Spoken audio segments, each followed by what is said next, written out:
Hello everybody. Finally, winter has arrived in England, so I'm sitting huddled in my nice warm house feeling very grateful that I don't have to go out. So here we are. First question though is, what on earth is a quintillion?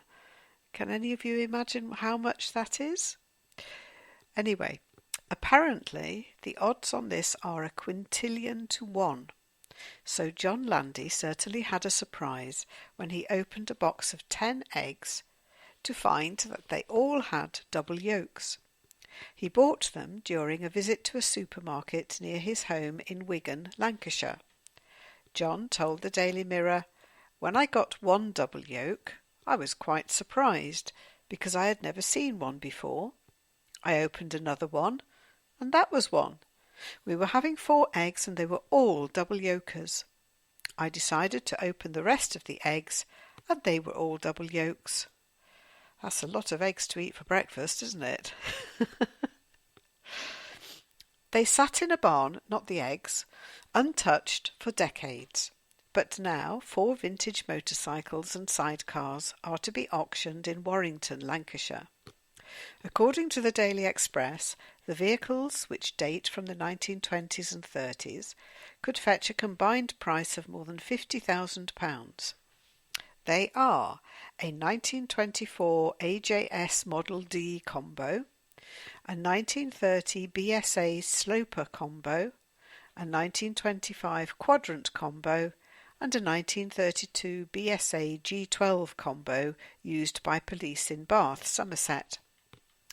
Mark Bryan, motorcycle specialist at auctioneer H&H, which is selling the vehicles, said, "I would have been elated to find one of these old sidecars, but to find 4 was astonishing.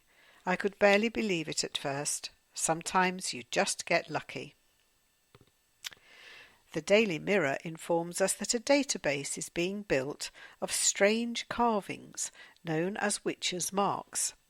Members of the public are being asked to share details and photos of any ritual protection symbols they come across, which can be found in medieval houses and historic places like the Tower of London. The markings are mainly from 1550 to 1750, when there was a widespread belief in witchcraft and the supernatural.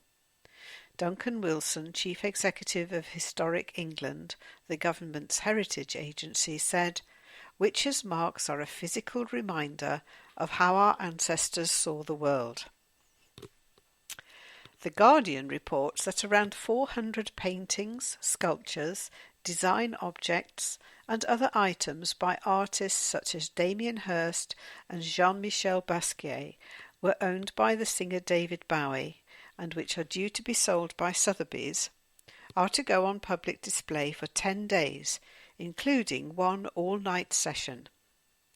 There will also be talks from people who knew the late singer, including playwright Enda Walsh and novelist William Boyd.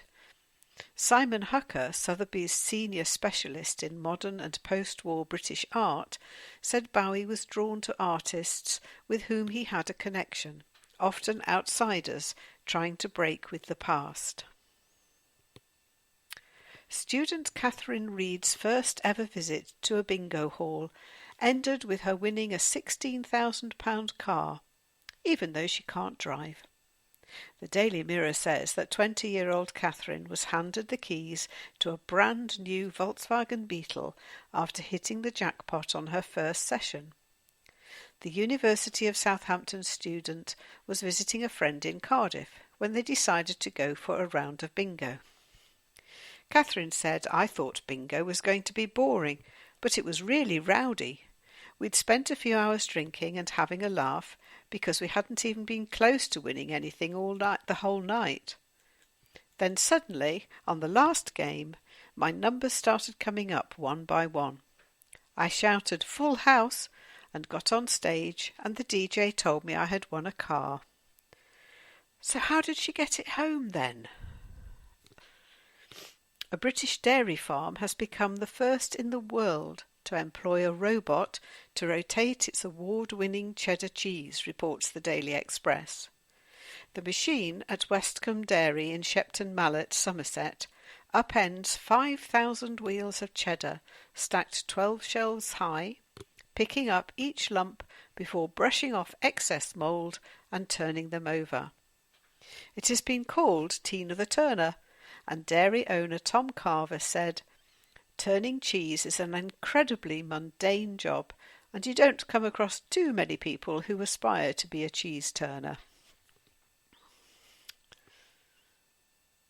Perhaps not surprisingly, Brexit, the withdrawal of the United Kingdom from the European Union, boo, has been named the word of the year by dictionary publisher Collins. An article in The Guardian says that Brexit saw its first recorded usage in 2013, but has since increased in use by more than 3,400% this year. Collins says such an increase is unheard of since it began monitoring word usage. Well, I can honestly say I wish I'd never heard of it, but hey ho. Okay folks, hope you enjoyed that. Take care. Bye bye.